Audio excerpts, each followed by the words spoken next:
Hello दोस्तों, सिर्फ 5 minute में जानने की कोशिश करते हैं कि क्या डंकी का बजा डंका या फट गया ढोल। आइए बात करते हैं डंकी के first week collection and trends की। Has the movie met the expectation of box office? इसका परफॉर्मेंस क्यों बिलो एक्सपेक्टेशन रहा? क्या रीजन रहा कि मूवी अच्छी होने के बावजूद it was not having repeated footfalls and wide acceptance? Is this end of road for Raju Hirani? क्या राजू हिरानी ओवर कॉन्फिडेंट हो गए थे? Why it had not raised curiosity among audience? क्या पोस्ट कोविड ने मूवी मेकिंग को पूरी तरीके से बदल दिया है जिसे राजू हिरानी बिल्कुल समझ नहीं पाए? ऐसे ही कुछ सवाल और उनके जवाब को जानने की कोशिश करेंगे आज की। First thing first, let's talk about Dunki की ओपनिंग एक्सपेक्टेशन को मीट किया या नहीं किया। कुछ लोग आर्ग्यू करेंगे कि सरार से क्लैश था, हम उस फैक्टर को भी एनालाइज करेंगे कि वाकई क्लैश का कोई इफेक्ट हुआ भी या नहीं हुआ। Let's analyse by taking example of 2 recent blockbusters, Gadar 2 and Jawan. दोनों ही फिल्में फेस्टिवल रिलीज थी, एक रक्षाबंधन के दिन रिलीज हुई थी और दूसरी इंडिपेंडेंस डे के दिन। But we will compare Sunday business of these 2 films with Dunki.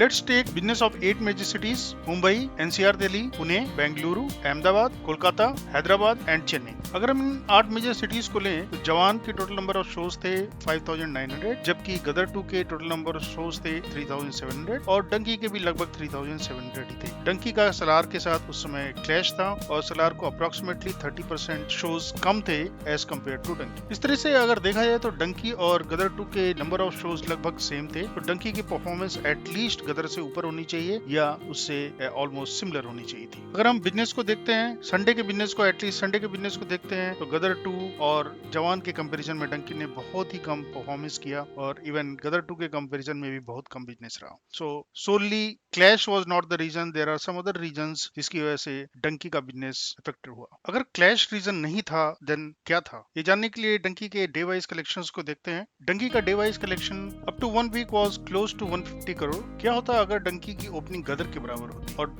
Percentage drop same होता है जैसे कि आज की केस में है? Then total collection in first week of Dunki 250 crore के आसपास होता, जो कि 100 करोड़ का लॉस, क्लियर कट लॉस दिख रहा है ड्यू टू पुअर ओपनिंग, जो कि अच्छी हो सकती थी। अब तक की पूरी कहानी का लबोलुआब यह है कि डंकी की opening was itself very very low, especially when compared with similar films. क्या कारण हो सकते हैं? Teaser and trailer. अगर हम डेटा को बहुत ध्यान से देखें तो हमें लगेगा कि डंकी की ओपनिंग और उसकी क्यूरियोसिटी से कम 30 to 35% का फर्क पड़ा। और ऐसा क्यों हुआ? क्या रीजन था जिसकी वजह से बहुत से लोग मूवी देखने गए ही नहीं? क्या उन्हें लगा कि मूवी अच्छी नहीं है या मूवी में कोई सब्सटेंस नहीं है इसके लिए वो सिनेमा हॉल तक जा सकते? आइए फिल्म के दूसरे पहलू पे भी चर्चा करते हैं। Being a social drama, songs must be superhit. Film में एक सॉन्ग है, निकले थे कभी हम घर से। इस सॉन्ग को अच्छी तरीके से यूटिलाइज नहीं किया गया। It is failure of promotional team जिन्होंने टीजर में ड्रॉप 1 में इसका क्रेज नहीं क्रिएट किया। रिमेंबर एनिमल दुनिया जला दूंगा सॉन्ग, जिसको ट्रेलर में बहुत ही इफेक्टिव तरीके से यूज किया गया था। फिल्म मेकर्स को एक बात बहुत ही अच्छे से समझने की जरूरत है कि ऑडियंस के पास एक बहुत ही नायाब गुण होता है अच्छी फिल्म को स्मेल करने का, जिससे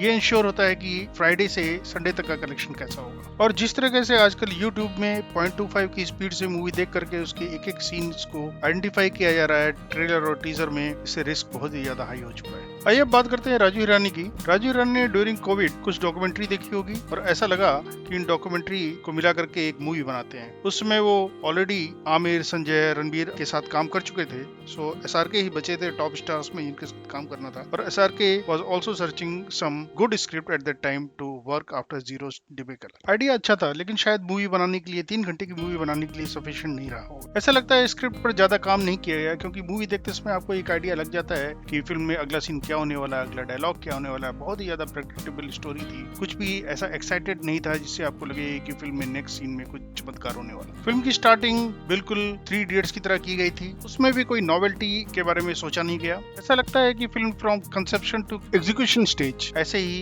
लेजी तरीके से चलती रही। ना स्टोरी में, ना स्क्रिप्ट में, ना सॉन्ग्स में, ना ट्रेलर में, किसी भी चीज में बहुत ज्यादा मेहनत करने की जरूरत नहीं हुई। अगर फिल्म के डायरेक्शन को देखें तो डायरेक्शन काफी अच्छा था, राजू हिरानी स्टाइल का था, but that is not sufficient during post covid era, जिसके बारे में हम आगे बात करते हैं। TikTok, YouTube shorts and insta reel के जमाने में viewers are not interested in mediocre movie because they are creating better content by themselves and these are already on OTT. आज के जमाने में नॉर्मल मीडियोकर मूवी की कोई प्लेस नहीं है। This is what Raju Hirani को शायद समझ नहीं आया और ये इसे ओवरलुक करे। फाइनली जो एसआरके या तापसी पन्नू को उनकी एक्टिंग या स्टोरी या किसी और चीज के लिए ट्रोल कर रहा है, वो शायद ये भूल गए कि बिफोर कोविड बीसी इरा में मीडियोकर मूवीज ने बहुत अच्छे बिजनेस किए, लेकिन अब वो जमाना नहीं रहा। एट द एंड इतना ही कहना चाहूंगा कि Raju Hirani and SRK must sit together और एनालाइज करना चाहिए कि कहां पर क्या गलती हुई। Raju Hirani is one of the best director and SRK is one of the millennium superstar and we are expecting more from them.